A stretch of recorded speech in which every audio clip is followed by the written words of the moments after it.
기도드립니다. 아멘. 할렐루야. 예, 가물었던 대지에 오늘은 또 이렇게 촉촉히 단비를 내려주신 하나님께 감사합니다.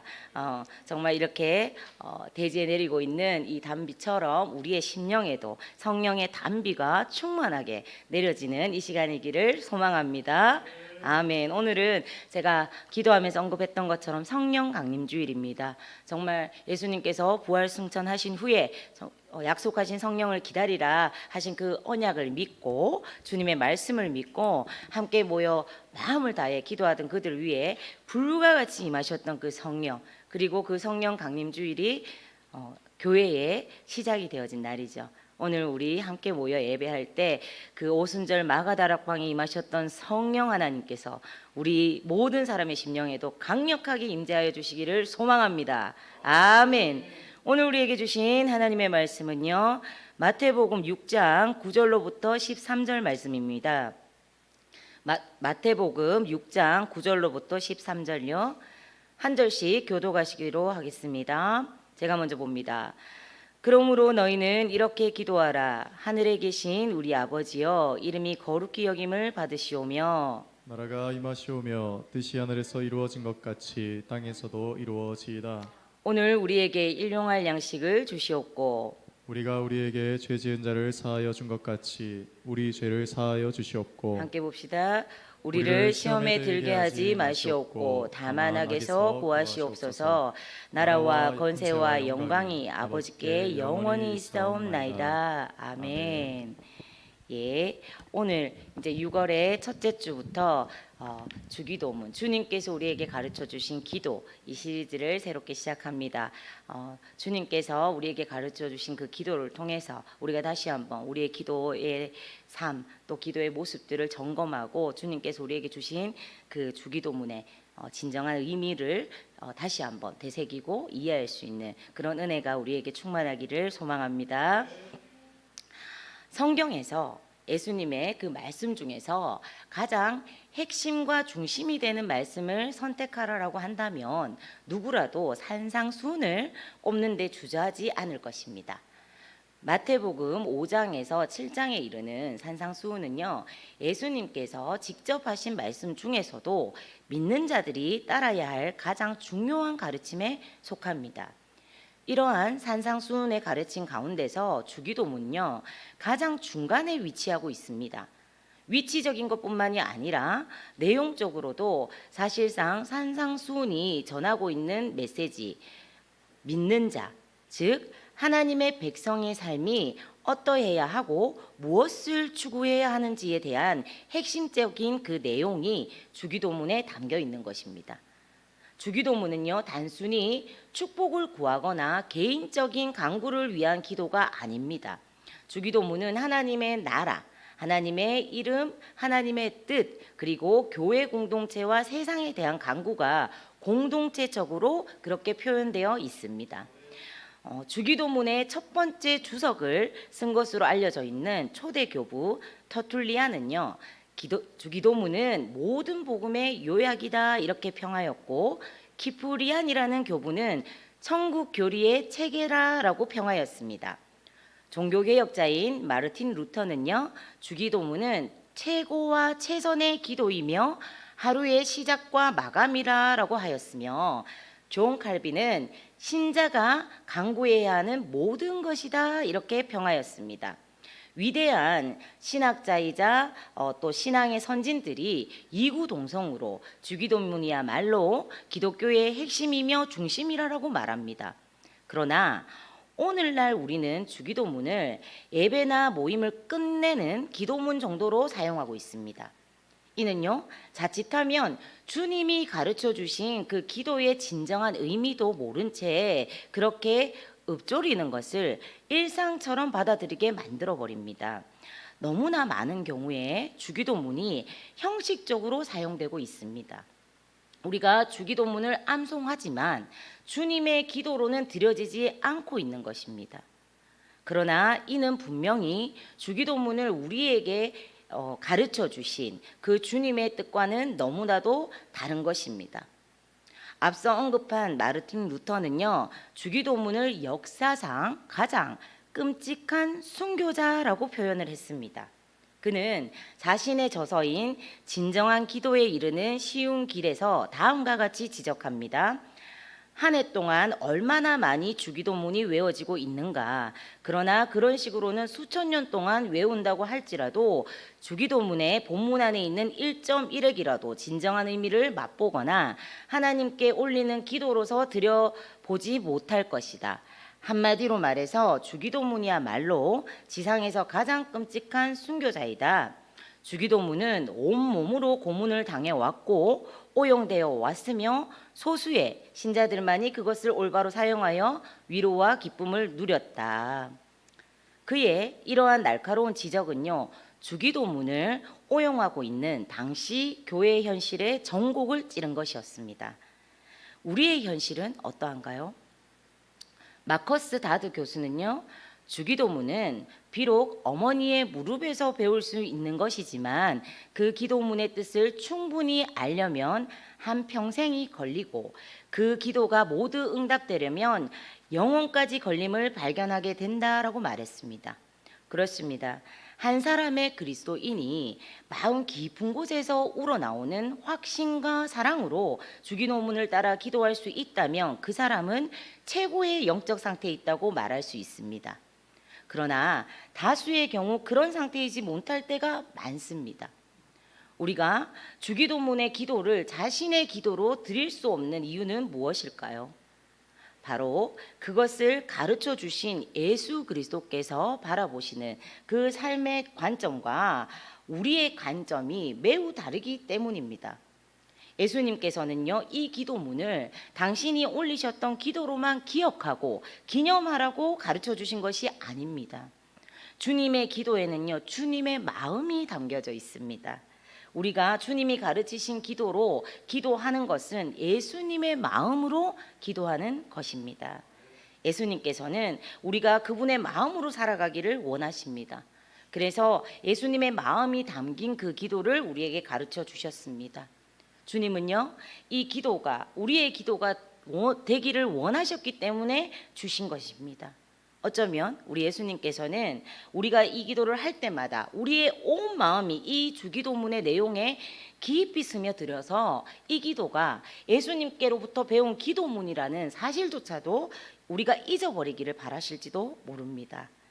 이 시간 예수님께서 우리에게 주기도문을 주신 이 이유와 그 목적에 대하여 좀 더 구체적으로 우리가 살펴보면서 주님이 가르쳐 주신 이 기도의 의미에 대해서 그리고 우리 주님의 마음에 대해서 깨닫는 은혜가 우리 가운데 임하기를 소망합니다. 아멘. 마태복음과 누가복음에는 주님께서 제자들에게 기도를 가르쳐 주시는 이 장면이 동일하게 기록이 되어 있습니다. 단 누가복음에는 기록은요, 마태복음보다는 간략하게 기록이 되어 있죠. 이처럼 공간복음 두 곳에 기록된 주님께서 제자들에게 기도를 가르쳐 주시는 이 기도, 주님이 제자들에게 가르쳐 주셨던 이 기도에 대해서 우리는 주기도문이다 이렇게 통칭을 합니다. 예수님께서 제자들에게 가르쳐 주신 이 기도는 기도가 무엇인지에 대해서 가르쳐 주시는 그 가르침이기보다는 어떻게 기도해야 하는가에 대한 가르침입니다. 예수님께서 가르쳐 주신 이 기도가 제자들에게 기도의 중요성에 대해 말씀하신 것이 아니라 어떻게 기도해야 할지를 가르쳐 주신 것이라는 것이죠. 예전이나 지금이나 사람들은요, 기도에 대해서 어려움을 가지고 있습니다. 어떻게 기도해야 하는지에 대한 문제는요, 예수님 당시에 그 사람들에게도 항상 큰 과제였어요. 그래서 그 당시의 유대인들은요, 랍비들이 만들어준 모범 기도문을 그대로 따라 읽는 방법으로 기도 생활을 했습니다. 그러나 그 당시에 활동하던 세례 요한은 자신의 제자들이 믿음 없고 의미도 없이 드려지는 그 유대인들의 기도를 따르지 않도록 기도문을 따로 가르쳤습니다. 이 사실을요, 누가복음 11장 1절에서 발견할 수 있습니다. 누가복음 11장 1절입니다.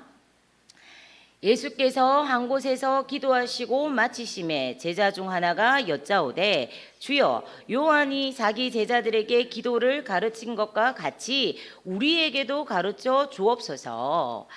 예수님의 제자들은 세례 요한이 그 제자들에게 기도를 가르쳤던 것처럼 자신들에게도 모범 기도문을 가르쳐 주시기를 예수님께 구합니다. 즉, 이 주기도문은 모범적인 기도문에 대한 제자들의 요구로 주어진 것입니다. 따라서 주님이 가르쳐 주신 그 주기도문이 기도의 모범임은 너무나 당연한 사실인 것이죠. 예수님은 자신을 믿고 따르는 제자들 그리고 하나님의 백성들에게 믿음의 본질이자 믿는 자의 신앙의 지침으로서 이 기도를 가르쳐 주신 것입니다. 제자들이 예수님께 이러한 요구를 할 당시에 그들이 어떤 기도를 드려왔기 때문에 주님께서 이런 모범 기도문을 그들의 요구에 따라 주셨을까요? 그 정황이 본문 말씀에 기록되어 있습니다. 본문 6절입니다. 오늘 본문 보신 본문 위에 있는 6절입니다. 또 너희는 기도할 때에 외식하는 자와 같이 하지 말라. 그들은 사람에게 보이려고 회당과 큰 거리 어귀에 서서 기도하기를 좋아하느니라. 내가 진실로 너희에게 이르노니 그들은 자기 상을 이미 받았느니라. 예수님께서는 당시에 유대 지도자들의 이러한 기도를 외식하는 자의 기도라고 규정하시면서 경계하십니다. 7절, 8절 또 우리 이어서 보시겠습니다. 또 기도할 때에 이방인과 같이 중언부언하지 말라. 그들은 말을 많이 하여야 들으실 줄 생각하느니라. 그러므로 그들을 본받지 말라.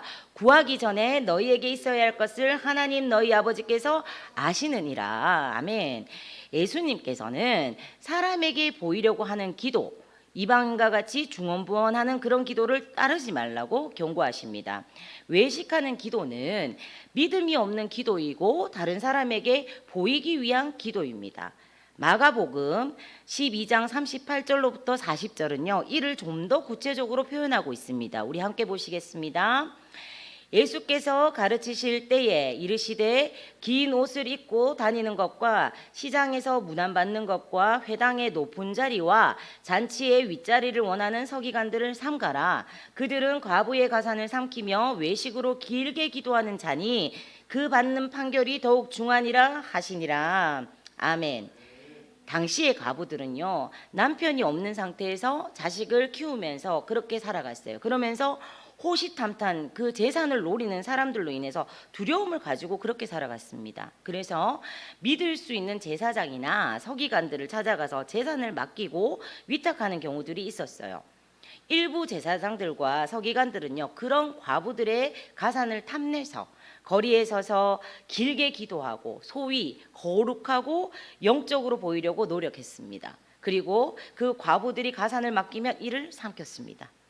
예수님께서는 해당 어귀에서 길게 기도하는 자들의 이런 행태를 지적하시면서 바로 이런 정황에서 주님의 기도를 가르쳐 주셨습니다. 당시 제자들의 그 기도마저도 유대 지도자들이나 이방 신을 믿고 우상을 섬기는 그 이방인들과 그 형태가 별반 다르지 않았기 때문입니다.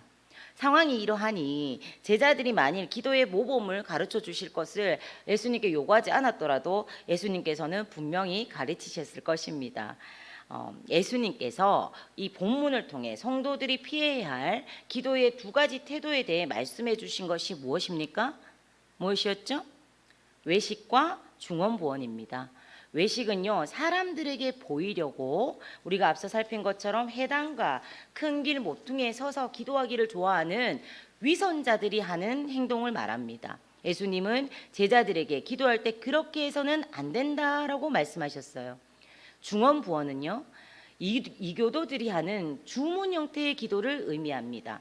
예수님은 제자들에게 이교도들처럼 주문을 외우듯이 중얼거리는 그런 기도를 하나님 앞에 드려서는 안 된다고 말씀하셨습니다. 물론 이 말씀이 반복적인 기도와 긴 기도를 금하는 것은 아닙니다. 우리는 때로 응답이 될 때까지 우리의 기도 제목을 가지고 인내함으로 지속적으로 기도할 필요가 있습니다. 예수님께서도 긴 시간을 산에서 들에서 기도하시면서 보내셨어요. 본문에서 예수님이 금하셨던 것은 이교도들처럼 주문을 외우듯이 중얼중얼 그렇게 길게 그런 식으로 기도하지 말라는 거예요. 그런 기도는 하나님께 응답되지 않는다는 것입니다. 즉 진정한 믿음과 신뢰함 없이 형식적으로 드리는 기도는 하나님께서 받지 않는 기도입니다. 그런데 대부분의 사람들은 정성을 들이고 말을 많이 해야 하나님께서 들으신다고 착각합니다. 그런 기도가 하나님을 설득할 수 있다고 생각합니다. 이것은요, 마치 타 종교에서 주문을 외우거나 정성을 들여서 신을 설득하려고 하는 것과 같습니다. 그러나 우리가 믿는 하나님은 그런 하나님이 아니십니다. 하나님께서는 우리가 공을 들이고 정성껏 구하지 않아도 이미 우리에게 필요한 것을 아십니다. 아실 뿐만 아니라 그것을 주시기 원하는 분이십니다. 그러므로 우리는 내 정성과 노력으로 하나님을 설득해서 내 요구를 들어달라고 떼를 쓰는 식으로 그렇게 기도하지 말아야 합니다. 이런 식으로 기도하는 것은 잘못된 것입니다. 우상을 섬기는 이방인들은 같은 내용의 기도를 계속 중언부언 되풀이했습니다. 왜냐하면 상대가 자신의 그 기도를 귀 기울여서 듣는다고 생각하지 않았기 때문입니다. 상대가 나의 기도를 확실히 듣고 있다고 여긴다면 중언부언할 이유가 없습니다. 이방인들은요, 목석이나 세부치와 같은 그 우상을 놓고 기도하기 때문에 계속 주문을 외울 수밖에 없는 것이었죠. 들었다는 사인도 어떤 반응도 없기 때문입니다. 그런데 살아계신 하나님께 기도를 드리는 유대인들도 계속 중언부언했습니다. 왜일까요? 그들은 의심의 토대 위에서 기도한 것입니다. 그들의 기도의 내용 또한 주로 자신의 필요에 국한된 것이었습니다. 이런 기도의 전제 조건은요, 내게 필요한 것이 무엇인지 하나님은 모르신다는 것입니다. 갓난아이는요, 배가 고프면 당연히 웁니다.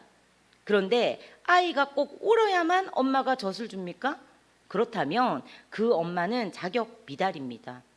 엄마는요, 때가 되면 알아서 아이에게 젖을 물립니다. 마찬가지로 우리의 창조주 되시는 전능하시고 전지하신 그 하나님께서는 내가 필요한 것을 이미 다 알고 계십니다. 육신의 어미도 자식의 필요를 다 아는데 어찌 우리 하나님 아버지께서 모르시겠습니까? 때로는 긴 말이 필요한 것이 아니라 주님, 아버지, 이 한마디에도 하나님은 이미 다 알고 계시는 거예요. 믿으십니까? 따라서 우리의 기도는 하나님께서 나를 그리고 나의 필요를 이미 다 아신다는 전제하에서 시작되어야 합니다. 아멘. 그런데 2000년 전의 유대인들은 하나님께서 자신에 대해서 아무것도 모르신다는 그 전제하에서 기도했습니다. 자신의 그 필요를 구해야 그때야 비로소 하나님께서 한번 돌아봐 주신다, 이런 정도의 생각으로 기도를 하니 기도가 중언부언이 되고 그 기도의 수준이 높을 리가 만무합니다. 그렇다면 우리는 어떻게 기도해야 할까요? 예수님께서 가르쳐 주신 기도는요, 그러므로 너희는 이렇게 기도하라, 이 말로 시작되고 있습니다. 이것이 의미하는 바는 무엇일까요? 그것은 주님의 기도가 성도들이 드려야 할 기도의 모범이라는 것입니다. 본문 9절 말씀 함께 봅니다. 그러므로 너희는 이렇게 기도하라. 하늘에 계신 우리 아버지여, 이름이 거룩히 여김을 받으시오며. 이 구절은 그러므로라고 시작합니다. 그리고 너희는 이렇게 기도하라. 하늘에 계신 우리 아버지여로 이어집니다.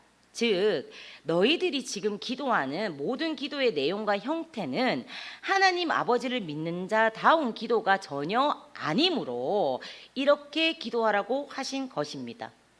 따라서 예수님께서 주기도문을 주신 까닭은요, 그리스도인들의 하나님의 자녀된 자들의 기도의 수준을 높여주시기 위함이었습니다. 앞서 우리가 살펴본 그 내용이 예수님께서 제자들에게 주기도문을 주신 이유였다면 이는 주기도를 가르치신 목적이라고 할 수 있습니다. 한 사람의 신앙의 수준이 어느 정도인지 판단할 수 있는 척도는요, 여러 가지가 있겠지만 인생에 고난이나 그 위기가 닥쳤을 때 그 사람이 어떻게 대처하는지를 보면 신앙의 성숙과 미성숙을 우리가 금방 가늠할 수 있습니다. 그리고 또 한 가지는요, 기도하는 내용을 통해서 우리가 알 수 있어요. 기도 내용의 수준과 신앙의 수준은요, 언제든지 정비례합니다. 빠짐없이 새벽 기도를 드리고 매일 1시간 가까이 기도하는 그 내용이 내 돈, 내 가족, 내 문제, 이렇게 나라는 테두리를 벗어나지 못하는 사람은요, 자기 중심적인 신앙을 벗어나지 않습니다. 이런 사람은 가정에서도 교회에서도 일터에서도 결국은 자기라는 그 틀 속에 갇혀 사는 사람이에요. 그러나 하루에 바쁜 중에 짧은 시간을 기도하더라도 그 기도의 내용이 늘 하나님의 거룩한 뜻을 이루는 자 되게 해주시기를, 그 하나님을 구하는 자, 하나님 알기를 구하는 자, 그런 기도를 드리는 자라면 그가 어떻게 사는지 우리가 굳이 눈으로 보지 않아도 성숙한 삶을 사는 그리스도인임을 우리가 감지할 수가 있습니다. 그 기도가 외식과 가식이 아니라면요. 왜냐하면 기도의 수준과 신앙의 수준은 항상 함께 가기 때문입니다. 예수님께서는 우리가 세상 속에서 세상살이에 함몰되고 자신이라는 그 틀에 갇혀서 하나님을 바라보지 못한 채 자기 중심적인 그런 기도만 중언부언하는 그런 수준의 기도를 벗어나서 하나님 뜻 가운데 드려지는 그 기도로 우리의 기도의 수준을 올려주시기 위해서 우리에게 주기도문을 가르쳐 주신 것입니다. 이처럼 주기도문은요, 그 내용은 짧지만 그 안에는 우리가 기도해야 할 모든 원리와 내용이 요약되어 있습니다. 아멘. 주기도문을 우리가 깊이 이해하면 할수록 주님이 가르쳐 주신 이 기도는 덧붙이거나 뺄 것이 없는 온전한 기도라는 것을 우리가 알게 됩니다. 이 기도는 하나님의 아들이신 예수 그리스도께서 가르쳐 주신 기도입니다. 또한 예수님이 직접 그의 제자들에게 가르쳐 주셨던 기도입니다. 그러나 이는 제자들에게만 주어진 기도가 아닙니다. 이 기도는요, 당시 제자들뿐만 아니라 오늘의 우리도 드려야 할 기도입니다. 왜냐하면 이 주기도문의 내용은요, 하나님 나라를 소망하는 모든 사람이 드려야 할 기도의 내용을 담고 있기 때문입니다. 운동을 우리가 배우는 사람들은요, 배우려는 그 운동의 기초 자세를 익히기 위해서 기본 동작을 수없이 반복해서 연습합니다. 모범이 되는 그 동작을 반복해서 연습하는 이유가 무엇입니까? 그것은요, 그동안 그들이 가져왔던 잘못된 습관이나 자세를 바로잡기 위해서입니다. 비록 이러한 과정이 힘은 들지만 매우 유익하고 꼭 필요합니다. 물론 운동을 배우면서도 마구잡이로 대충 배울 수 있어요. 그러나 기초를 튼튼하게 다진 사람들과 그렇지 않은 사람들은요, 나중에 가서 큰 차이가 나게 마련입니다. 기초를 잘 다진 사람들은 시간이 지남에 따라 계속해서 성장할 수 있지만, 대충 배웠던 그런 사람들은 어느 순간이 되면요, 더 이상 성장을 할 수 없는 한계에 이르게 됩니다. 이러한 원리는 기도에도 적용이 됩니다. 주님께서 가르쳐 주신 기도는요, 우리가 익혀야 할 기도의 기초이며 모범입니다. 아멘. 기도하는 잘못된 습관을 바로 잡아주는 그 가이드이자 그동안 내 방법 내 식으로 하던 잘못된 기도의 자세를 바로 잡아주는 것이 주기도문입니다. 아멘. 사랑하는 여러분, 우리는 올바르게 기도하기 위해서 기도의 모범인 주기도문을 깊이 이해하고 그 원리를 따라서 기도하는 법을 배울 필요가 있습니다. 사실 우리는요, 기도의 모범이 없어도 자유롭게 기도할 수 있어요. 그러나 이렇게 기도하는 경우에 우리도 모르는 사이에 여러 가지 바람직하지 못한 그 기도의 습관을 가지게 되는 경우가 많습니다.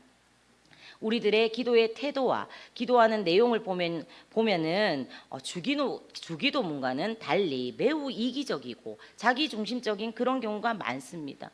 그러므로 우리는 의식적으로라도 주기도문의 그 모범을 따라서 기도를 배울 필요가 있습니다. 사실 우리는 매일 누군가로부터 또 어딘가에서 기도를 배웁니다.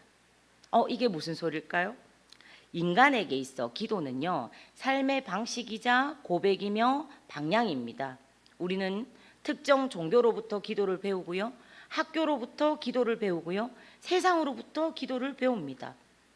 무엇을 어떻게 하며 어떻게 살아야 하는 것을 배우는 것, 그것이 바로 기도를 배우는 것입니다. 이라는 의미에서 주기도문은 인생에 있어 어떻게와 무엇을, 이것에 대해서 가장 바른 대답이 되어지고 귀한 가르침입니다. 아멘. 주기도문은 단순히 제자들에게 가르쳐 주시기 위해서 주님께서 만들어내신 그런 기도문이 아니라 예수님께서 평소에 기도하시던 형식을 요약한 것입니다. 예수님께서는 제자들에게 기도의 자세뿐만 아니라 삶에서 우러나오는 그 기도의 틀을 가르쳐 주고 싶으셨어요. 주기도문에 나타난 기도의 형식은요, 평소에 예수님께서 기도하시던 틀이었고, 동시에 예수님 자신이 실제로 이 땅에서 살아가셨던 그 삶의 양식이기도 합니다. 아멘. 예수님께서 직접 가르쳐 주신 이 특별한 기도는요, 우리에게 단지 기도 자체만이 아니라 예수 그리스도의 오심과 함께 이루어진 그 하나님의 나라와 그 백성된 공동체의 정체성과 성격, 그리고 그들이 살아가며 추구해야 될 삶의 가치를 보여줍니다. 다시 말해서 주기도문은 우리에게 예수 그리스도를 따르는 신앙의 진수가 무엇인지를 보여줍니다. 아멘, 아멘. 주기도문이 갖는 이러한 신학적인 중요성은요, 아무리 강조해도 지나치지 않습니다. 주님께서 가르쳐 주신 이 기도는 우리가 이 땅에서 살아갈 때 하나님께서 원하시는 삶의 모습이기도 합니다. 이는 하나님의 자녀가 누리고 있는 구원에 대한 또 하나님의 계획과 그리스도의 몸된 교회의 정체성이 무엇인지를 가르쳐 주는 것입니다. 그런 점에서 주기도문은요, 우리로 하여금 예수 그리스도의 그 생애를 새롭게 바라보게 하는 렌즈와도 같습니다. 이를 통해서 우리는 몸소 이 기도의 실현을 위해서 살아가셨던 예수님의 지상에서의 삶을 재발견하고 그분의 모범을 따라서 살아갈 수 있게 되는 것입니다. 따라서 하나님의 마음에 가장 기쁨을 드리는 성도는요, 주기도문의 삶을 살아가는 성도입니다. 아멘. 기도의 열렬함과 삶의 치열함이 서로를 반영하기 때문입니다.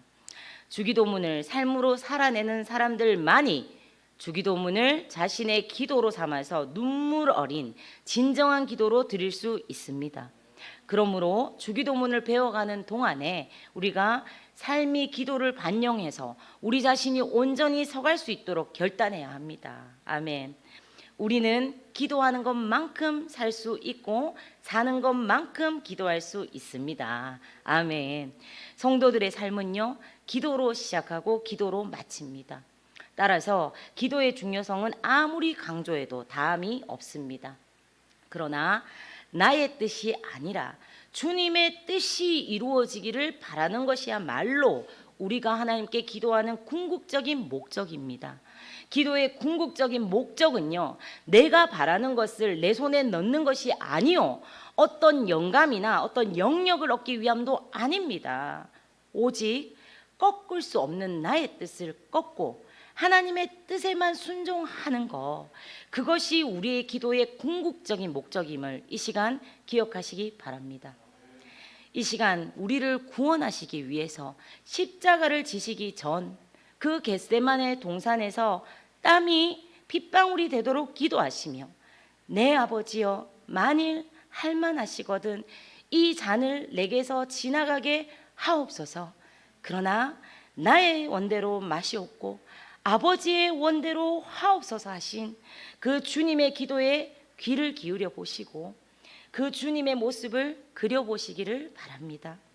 또한 오늘 말씀을 통해서 예수님께서 가르쳐 주신 이 기도의 모범을 잣대로 나의 기도의 생활을 점검해 보면서 기도의 바른 방향을 깨닫고 이 주기도문을 자신의 기도로 삼아서 깊은 기도의 자리로 나아가시는 우리 DYC의 모든 예배자들이 되시기를 이 시간 우리 주님의 이름으로 간절히 축원합니다. 아멘.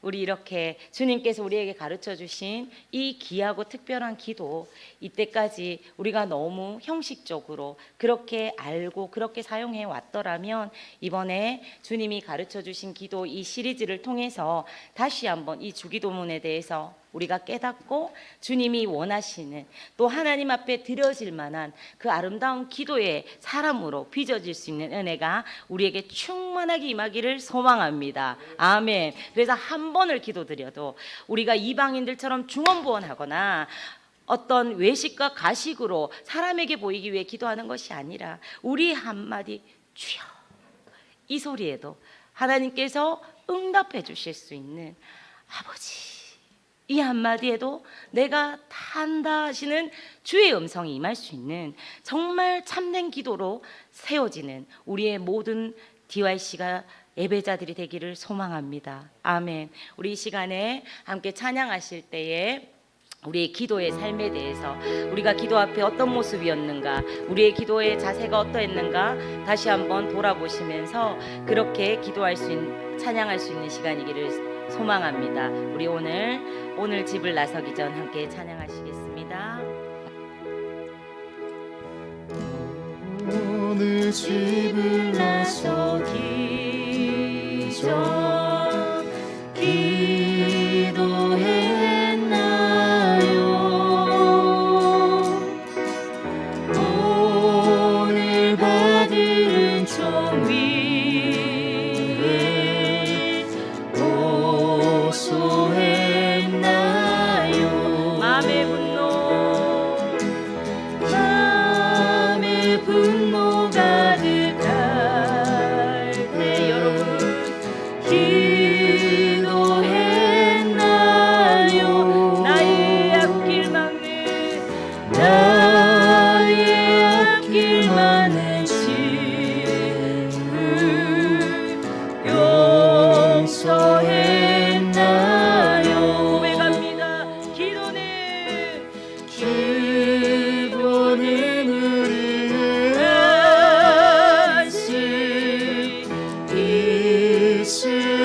어려운 시험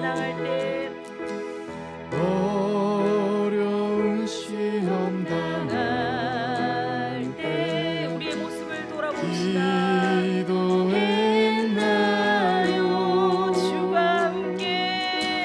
주가 함께 당하시면 능히 아멘 아멘 나의 인생 다하도록 이 시간 결단합시다. 기도하리라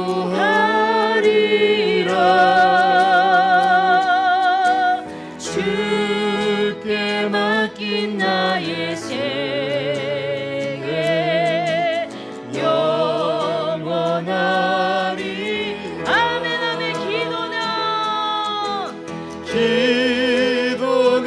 우리의 아멘 빛으로 인도하리 여러분 앞이 캄캄할 때 기도 잊지 마세요. 기도는 우리의 믿음으로 고백하세요. 빛으로 인도하니 앞이 캄캄할 때 잊지 마세요.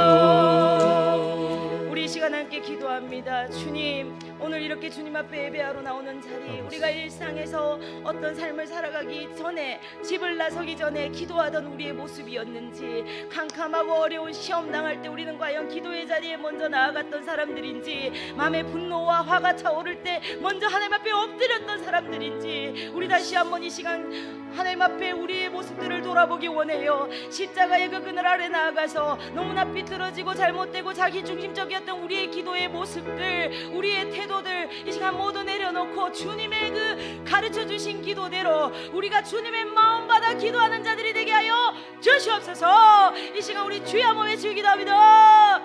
주여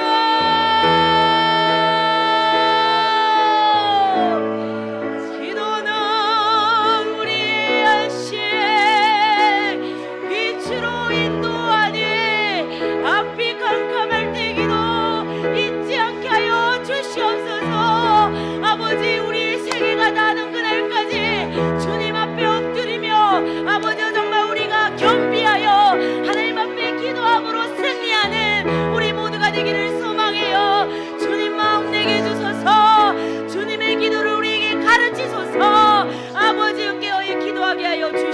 주옵소서. 아버지, 여러분들의 지금 처해진 상황은 어떠하신가요? 여러분들 앞에 놓인 문제가 어떠하신가요? 여러분들 기도하세요. 기도하세요. 지금 주님은 당신 편입니다. 아멘. 우리 이 시간 그것을 믿음으로 고백하면서 찬양하실까요? 기도하세요. 지금 아직 포기하지 마세요. 아직 포기하지 마세요. 주님 앞에 무릎 꿇고 주님 앞에 무릎 꿇고 겸손하게 기도해 보세요. 아멘 아멘. 내 앞길 가로막는 내 앞길 가로막는 장애물이 있다 해도 걱정하지 마세요. 돌아서지 마세요. 슬픔도 기쁨도 괴로움 기도로 이겨낼 수 있잖아요. 아멘 아멘. 이겨낼 수 있잖아요. 여러분 기도하세요.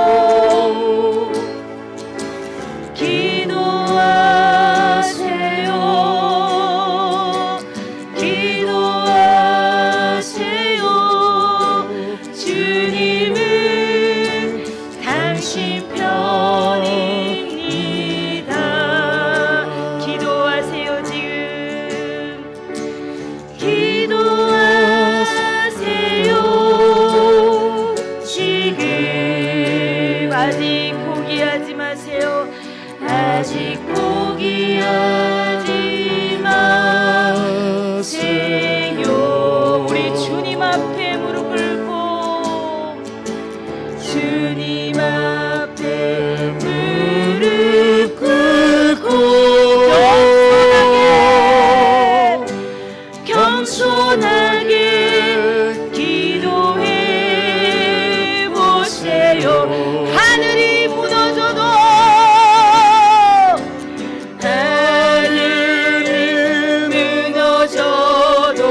절망 이 시간 주님을 의지하세요. 아멘. 믿음을 가지세요. 여러분 믿음을 가지세요. 아멘 아멘. 슬픔도 기쁨도 괴로움도 기도로 이겨냅시다. 이겨낼 수 아멘. 있잖아요. 기도하세요.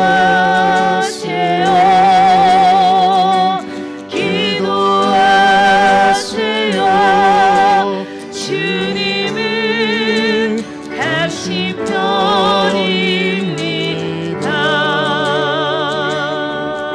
우리 이 시간 함께 기도합시다. 내 앞길 가로막는 장애물이 있다 할지라도 걱정하지 마세요. 돌아서지 마세요. 하늘이 무너져도 절망하지 마세요. 여러분 주님 의지하십시오. 믿음을 가지십시오. 슬픔도 기쁨도 괴로움도 기도로 이겨낼 수 있습니다. 할렐루야. 이 시간 우리 주님 한번 외치면서 기도합니다. 주여 기도하게 하소서. 이 시간 우리로 하여금 기도하게 하소서. 우리 입술을 열어 믿음의 주여 온전케 하시는 예수 그리스도 바라보며 아버지 기도함으로 승리하게 하여 주시옵소서. 주님이 나의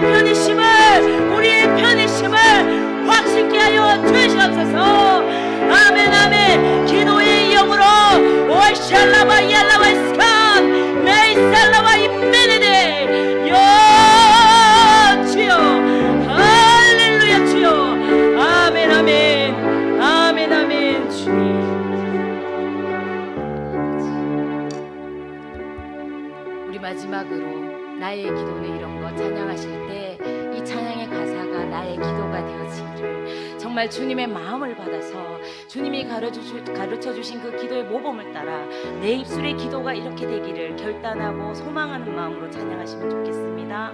함께 찬양하시겠습니다. 나의 기도는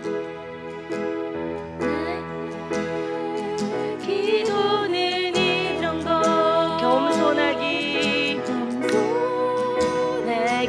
원하는 것 제자들의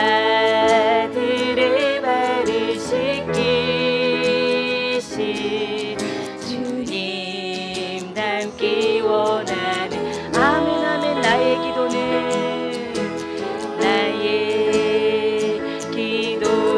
이런 것 성결하기 원하는 것 주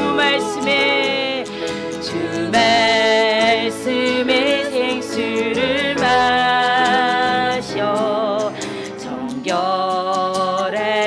원하는 것 나의 기도는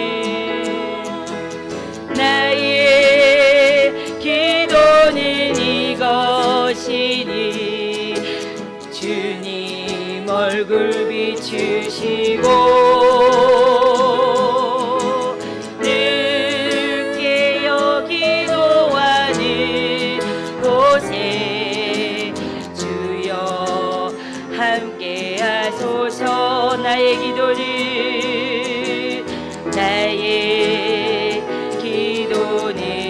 이런 것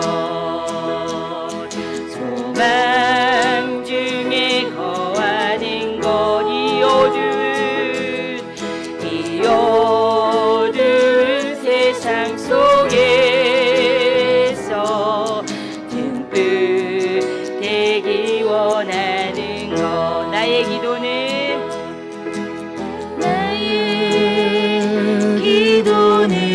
이런 것 주 섬기기 원하는 것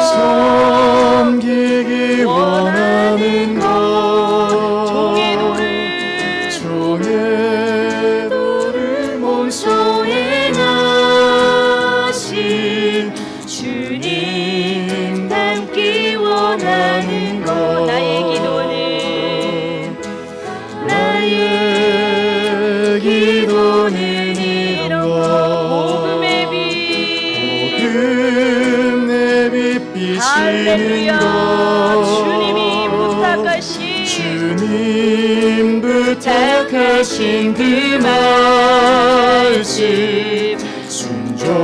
순종하기 원하는 것 우리 함께 고백할까요? 나의 기도는 이것이니 주님 얼굴 비추시고 늦게 기도하는 곳에 주여 함께 하소서 나의 기도는